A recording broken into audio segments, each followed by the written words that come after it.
Terkait dengan perkembangan proyek dari Satoshi Plus Mining ini ataukah mungkin Core DAO, teman-teman dapat disimak dan kemudian diperhatikan.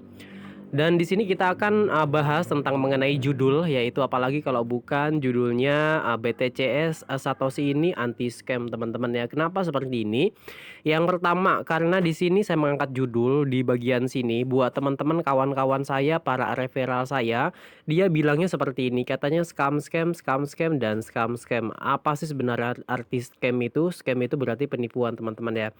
Yang pertama, fakta-fakta unik yang memang, teman-teman ketahui. Yang pertama, ya, jadi buat kalian, dulu-dulu ya, mulai dari 2 tahun yang lalu, flashback kembali 2 tahun yang lalu hingga saat ini, untuk si BTCE Satoshi Mining ini dia memberikan BTC gratis ataukah mungkin Bitcoin gratis. Di samping kita bisa mengumpulkan core DAO-nya atau BTCE Satoshi Mining-nya, kita pun mendapatkan yaitu BTC secara gratis alias Bitcoin secara gratis. Mana Bang contohnya?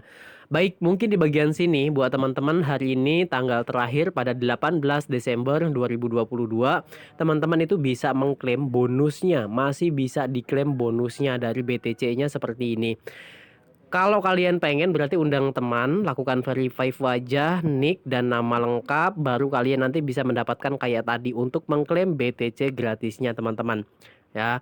Dan kemudian di bagian sini kenapa sih kok kita bilang anti scam? Nah, yang pertama dia itu memberikan BTC gratis. Siapa sih yang mau bagi-bagi BTC gratis? Siapa sih yang mau bagi-bagi money gratis? Tentunya nggak ada. Ya kecuali di BTC Satoshi Mining ini ataukah mungkin Core Plus DAO ini teman-teman.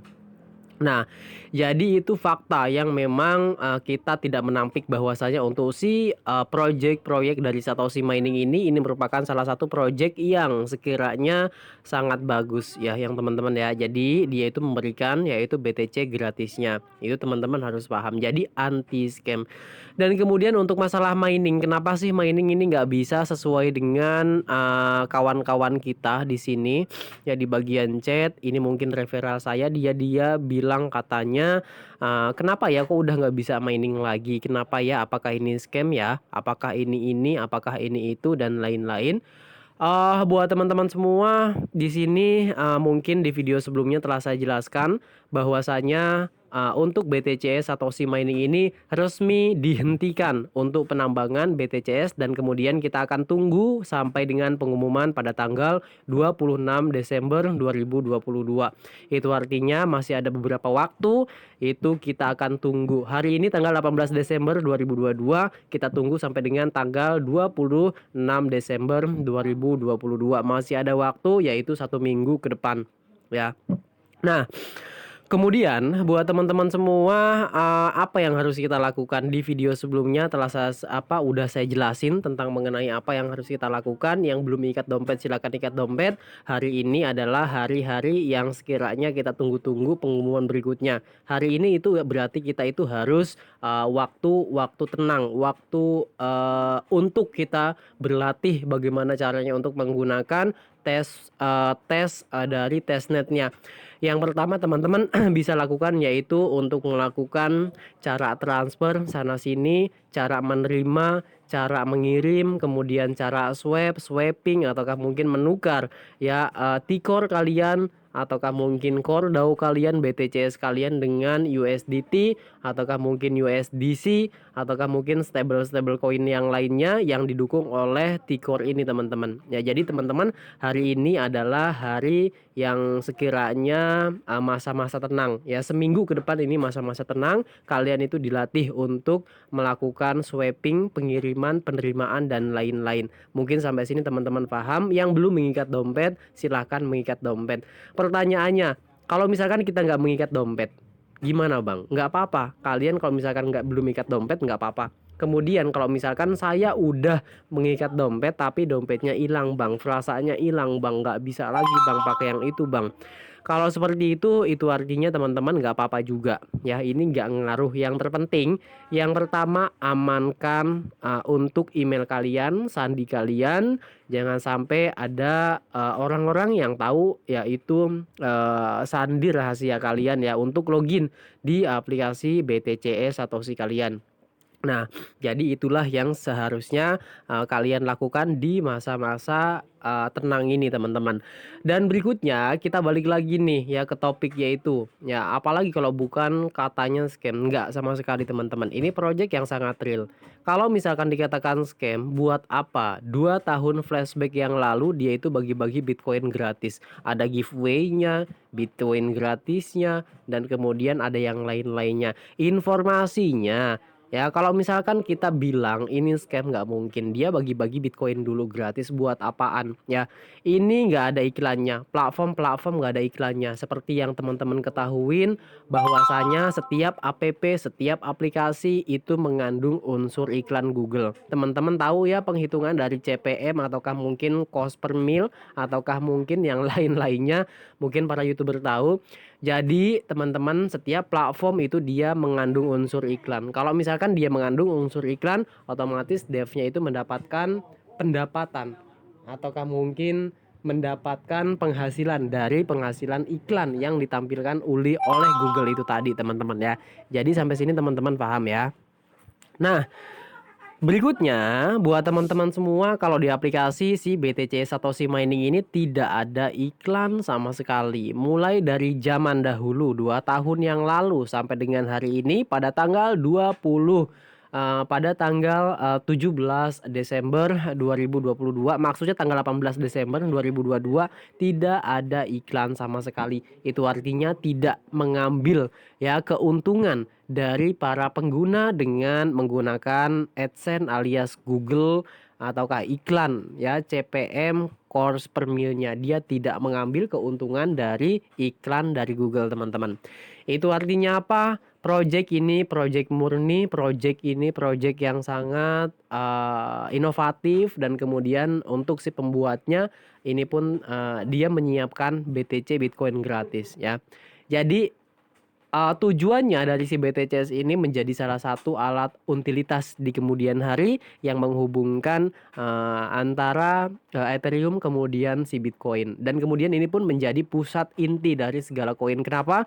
Karena ini untuk menghubungkan yaitu untuk si Bitcoin, karena mungkin teman-teman udah paham ya. Jadi total supply Bitcoin hari ini semakin lama semakin sedikit dan sedikit, dan kemudian kontroversinya pun gede banget untuk penambangan Bitcoin karena memang tidak ramah lingkungan ya. Jadi dia itu membutuhkan tenaga arus listrik yang sangat banyak banget, yang sangat gede banget untuk melakukan penambangan Bitcoin itu, sehingga konsumsi daya listriknya itu luar biasa banget ya banyaknya. Apalagi kalau misalkan kita hubungkan dengan kondisi situasi global saat ini, teman-teman paham yaitu ada sedikit slack antara negara satu dengan negara yang lain.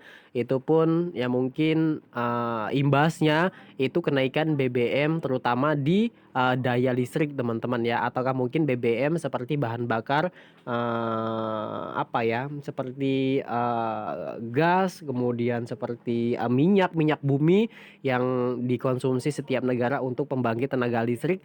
Itu pun ya kalau misalkan untuk dilakukan penambangan ya harga dari listriknya mahal, harga dari minyaknya mahal, kemudian listriknya dikonsumsi untuk penambangan Bitcoin. Inilah yang menjadi kontroversi, inilah yang menjadi salah satu bentuk konsumsi kayak katanya ya menimbulkan si Bitcoin ini nggak ramah lingkungan. Itu kita pun nggak tahu teman-temannya, tetapi memang faktanya seperti itu, Bitcoin tidak ramah lingkungan. Oleh sebab itu mungkin ya di samping yang satunya seperti itu, kemudian yang keduanya itu ditambah dengan yang supply-nya sedikit, otomatis si core mining ini ataukah mungkin T-core ini dia itu memberikan manfaat untuk penambangan Bitcoin. Di samping penambangan Bitcoin, mendapatkan Bitcoin, mereka pun mendapatkan yaitu T-core-nya teman-teman. Ya, mudah-mudahan sampai sini teman-teman paham ya. Oke.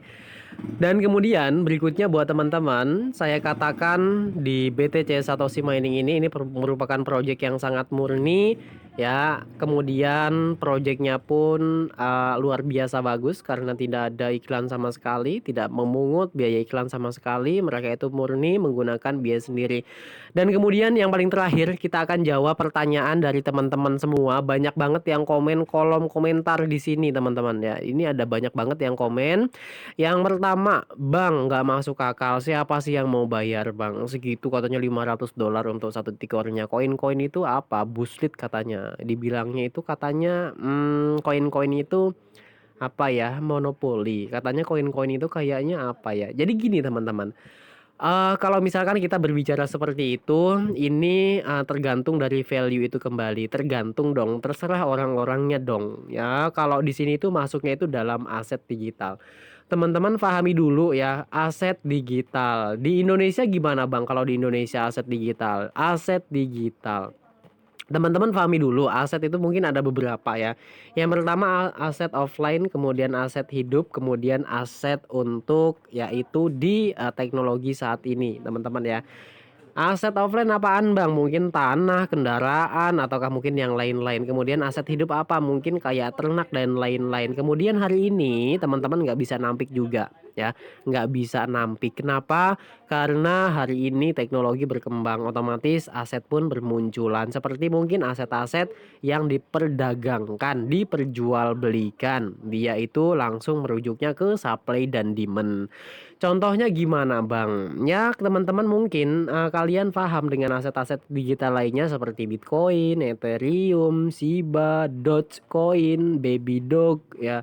Kemudian mungkin masih banyak yang lainnya. Itu merupakan salah satu aset-aset digital. Itu bisa diperjualbelikan ya. Sampai sini mudah-mudahan teman-teman paham. Oke. Kemudian kita lanjut. Untuk mengenai aset digital ini, gimana Bang kalau misalkan di Indonesia apakah ini legal? Ataukah mungkin ada legal standingnya ataukah mungkin yang lain-lainnya? Jadi buat teman-teman semua, untuk di Indonesia saat ini, untuk aset digital termasuk Bitcoin, Ethereum, Shiba, dan Doge, ini diawasi di bawah naungan dari Kementerian Perdagangan. Jadi di bawah Kementerian Perdagangan. Jadi terutama Dogecoin, Shiba, Ethereum, kemudian mungkin masih banyak yang lainnya termasuk Solana itu di bawah naungan Kementerian Perdagangan atau mungkin yang sering dikenal sebagai Bapepti ya. Ini masuknya itu ke Bapepti, tidak masuknya ke OJK. Teman-teman itu pahamnya ke OJK, katanya masuk ke OJK, katanya masuk ke sini dan ke situ. Ya kalau untuk masalah itu kita nggak tahu teman-teman. Yang terpenting hari ini untuk aset-aset digital, terutama Bitcoin dan lain-lain itu diawasi dan kemudian terdaftar di bawah naungan dari Kementerian Perdagangan. Ya mungkin seperti itu teman-teman ya. Jadi di bawah naungan Kementerian Perdagangan. Karena ini masuknya itu sebagai aset komoditas, aset yang dapat diperjualbelikan, kemudian disclaim endure sekali lagi untuk harganya itu sangat fluktuatif. Kadang-kadang turun, kadang-kadang naik. Oleh sebab itu resikonya sangat besar ya. Jadi kurang lebih seperti itu teman-teman bisa difahamin ya. Jadi saya katakan project ini project yang sangat real. Terima kasih buat teman-teman semua. Jangan lupa dinyalakan tombol notifikasi lonceng supaya teman-teman itu mendapatkan informasi lebih dalam. Terima kasih. See you next video. Assalamualaikum warahmatullahi wabarakatuh.